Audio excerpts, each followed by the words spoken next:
Hello everyone, Jeremy Smith here, again. I was talking the other day about, how to do seedlings, and I thought that I would do a video, but I wasn't sure that I was going to do seedlings. I'm going to do cucumbers, is what I'd like to do, because we do pickling cucumbers. We pickle a lot, and it's something that me and my girlfriend really enjoy doing. So I'm going to go ahead and sow these. So I'm going to teach you how to do the way that I sow seeds, and then that way maybe it'll help you. I'm not sure. Everybody has their own way of doing things, but I'm going to show you my way, and my way seems to work out well for me. Just like I said on my last video, I had a hard time figuring out how to do it from seed and to make it correct, like to where it would come up and not have algae that would eat the seed, or they would die off.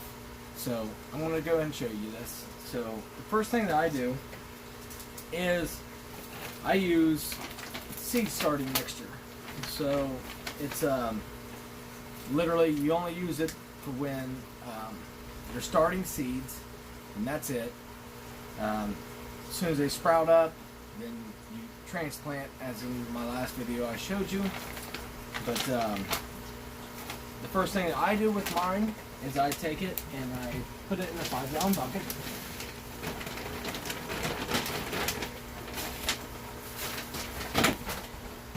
And so the dirt's in the 5-gallon bucket. And then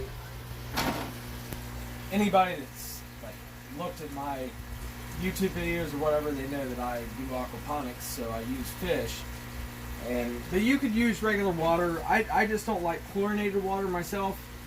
And the way that you can get away with that is if you just let water set out in a 5-gallon bucket or whatever, you have a pitcher or something, and then that chlorine will actually dissipate throughout 24 hours.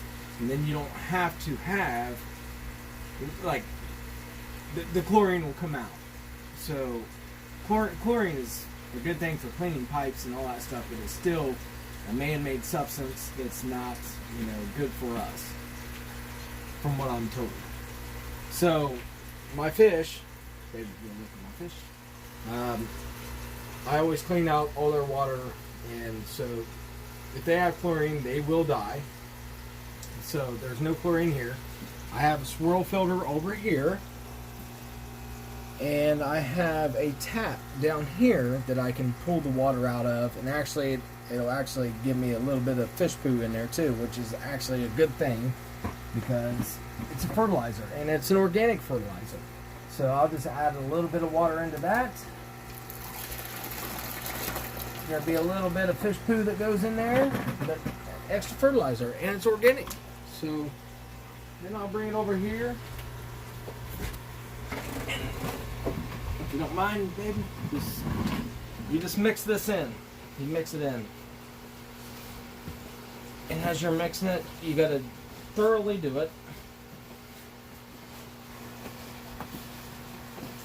The one thing you want is a consistency that's not where it's, you can wring the water out. This is actually a little bit wet now, so I'll have to add a little bit more dirt to it.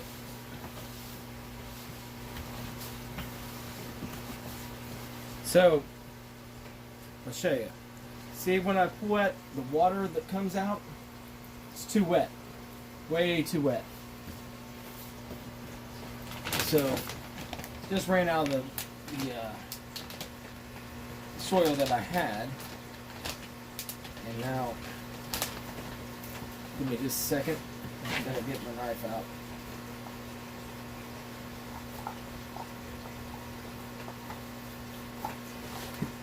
Okay.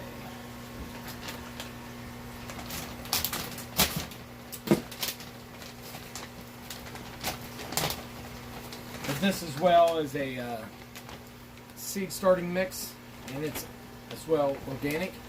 As you can see, natural and organic. I like using the organic stuff because there's no added pesticides or like anything to. There's no added chemicals from man. You know, it just actually comes from the dirt.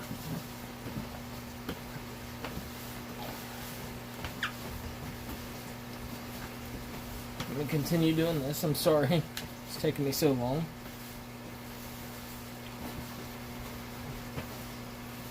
And add a little bit more.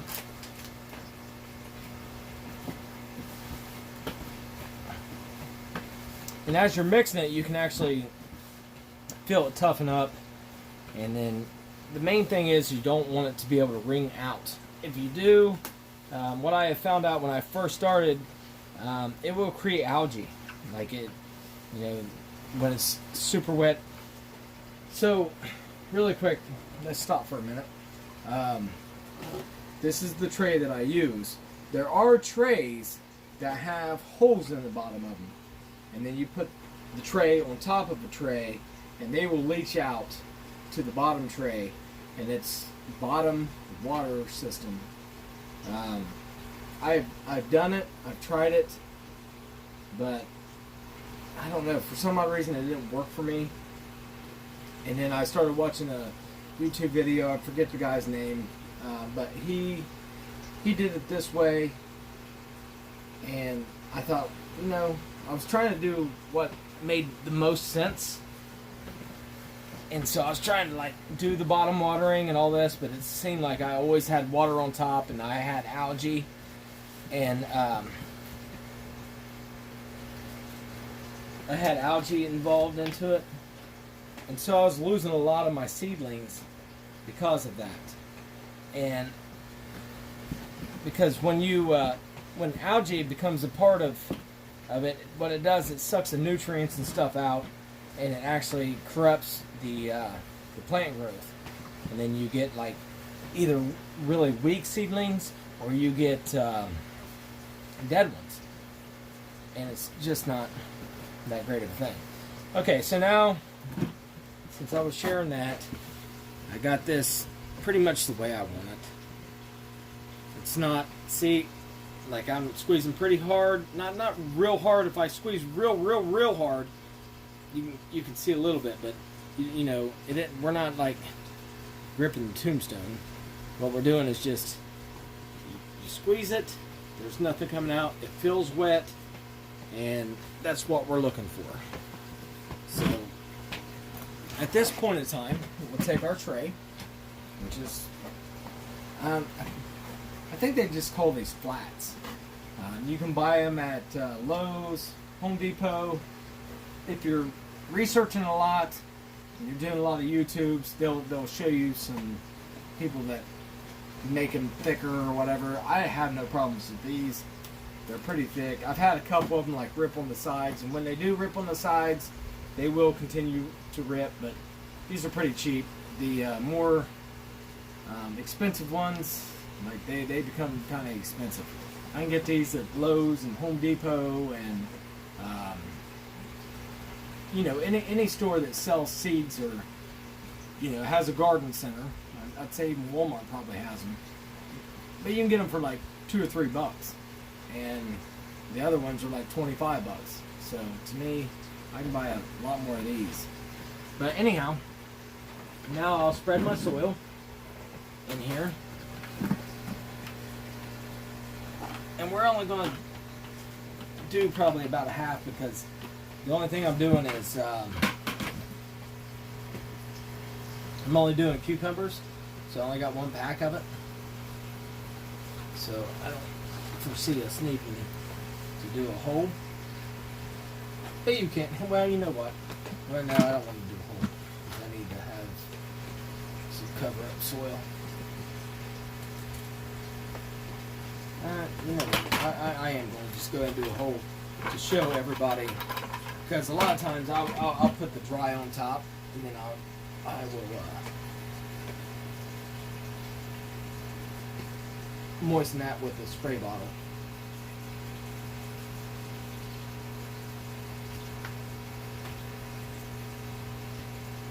Okay.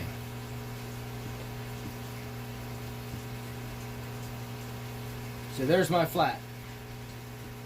Now, typically, I will do one package I usually like put a line down the middle like this, and I'll do one package of seeds here, one package of seeds here. But like on my last video, I was telling you guys about like I had jalapenos and I had cayenne peppers on one side and the other. I only have one today, which is just the cucumber. But I'll go ahead and show you, like, you just spread them around and then you cover them up. But you can see that whole flat. And then you just take the cucumber plants, or cucumber seeds, or whatever seeds you're planting. It doesn't matter if they're cucumbers or whatever. Actually, you know what? I will do something a little bit different because I do need to plant some lettuce. And I actually have some here. So I will go ahead and do that as well. So I'll do half cucumbers, half lettuce, because in my lettuce, it's already open.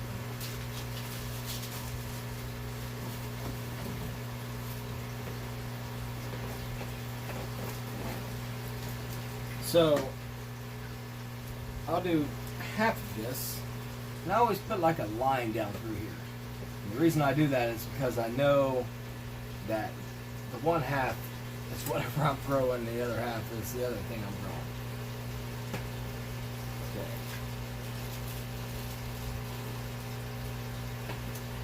These ones here are not organic. They are they're red.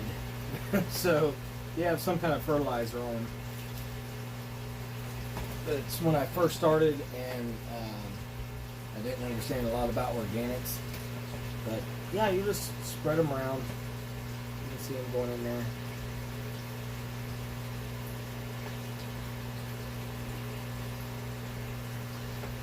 And then I'll do the same thing on the other side with the cucumbers.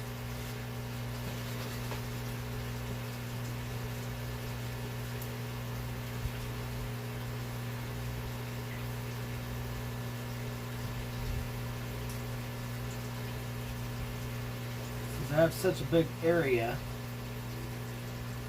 with not very many seeds, you just want to like separate those a little bit. And then what I do is, so Maddie, if you don't mind, get a good shot of this. It's kind of neat because you guys can see the red, because you know they're not organic seeds, they have fertilizer on them. But you can see how they're spread around, and then these are spread around as well. But I always put this in this little ditch. That way you know that there's none of these over here and none of these over here. And then we'll mark them cucumbers and lettuce. And then you just take a little bit more of your seeding mix and you go over top of it.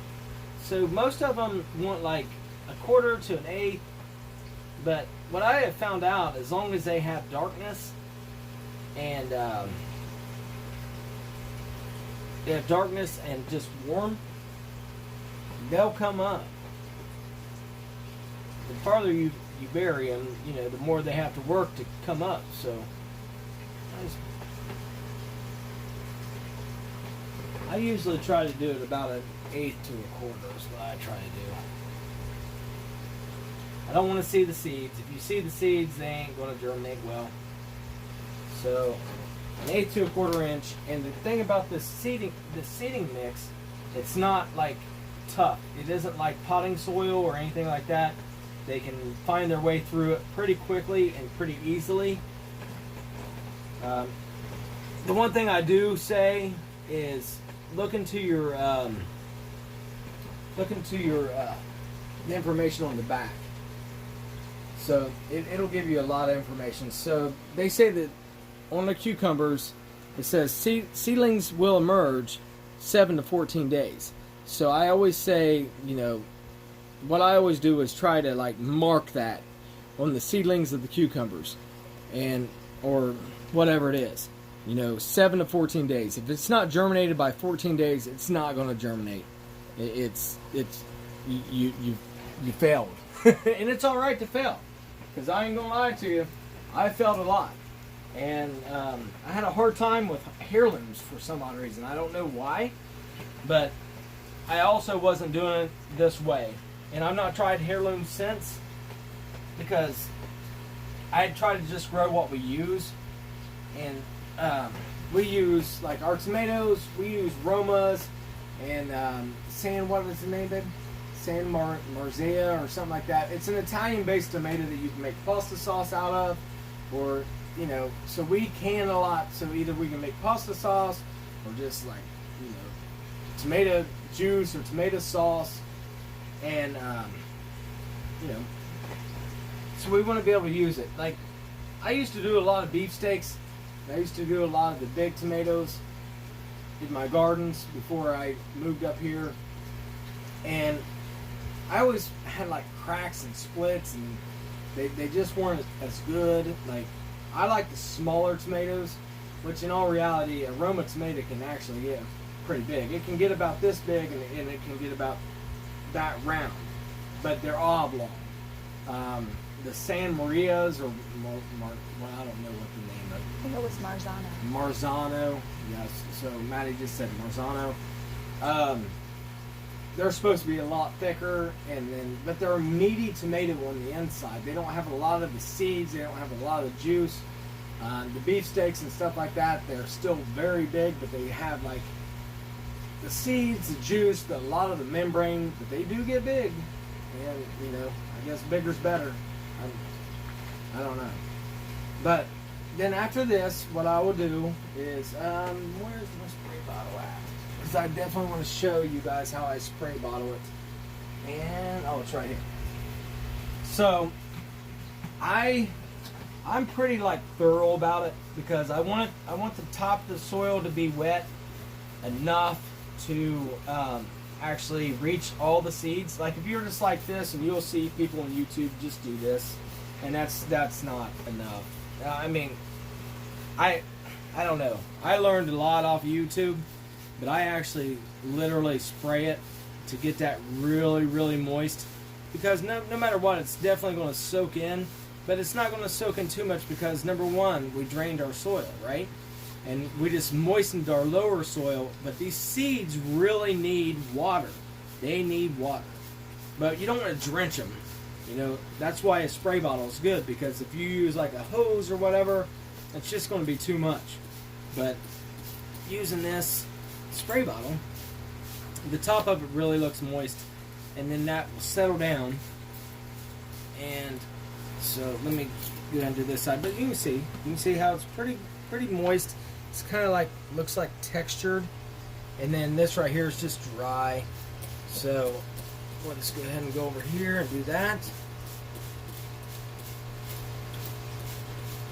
And then you just got to look for that texture, maybe. Like, you don't want to overwater, but you don't want to underwater as well, because this is very, very dry soil when you buy it. Well, actually, it's a seed starting mix. It's not even soil. It's like just compost, and it can retain water like none other.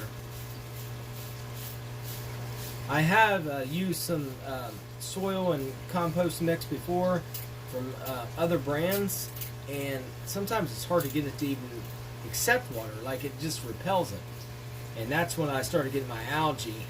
So I decided to go with the more expensive brands, just like I said, like right here, the Jiffy mix, you know, the organic mix, and then I don't know what I did with the other bag. Oh, right here, the Burpee. The Burpee is actually pretty expensive too. So if you're actually trying to like grow these to make money, you're not going to make money, because nobody wants to pay for it. They can go to a greenhouse that just does whatever, and you know, you can buy them for 12 plants for $20. But you know, we're doing this for ourselves. We're not doing this to try to make money on it. I do sell a lot of my plants, though. I try to, just to compensate with how many I have, because I can't grow all these, and so I compensate, hopefully, just like for my material or whatever, and I try to give like people lots of information on how to grow as well, because it's funny. I just met a girl, and like she's 50 some years old and never had a garden in her life, and which I can also say that my girlfriend Maddie has never had a garden in her life until she met me, and we've not had a garden because we live in town, so we don't have the means to do it. We live in a condo. When we first moved up here, I had flower beds, and I took the flower beds out, and I didn't plant flowers. I planted fruits. I planted vegetables and things that we could eat. And then I've just got more and more into like the aquaponics stuff. If you don't mind, shoot across the aquaponics stuff. And so we got lettuces, and then of course like the tomatoes and stuff. Anything in the cup are seedlings, but the kale and the lettuce is from the aquaponics system. So at this point, what I will do is take this tag off here.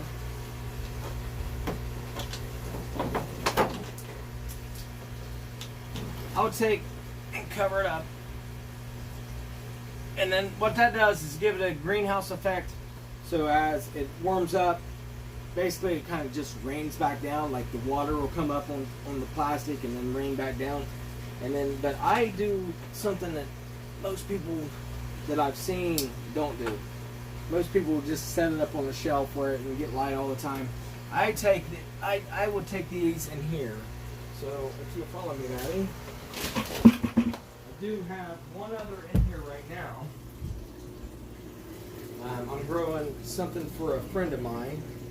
He's, how old is he? 85? And he found some kind of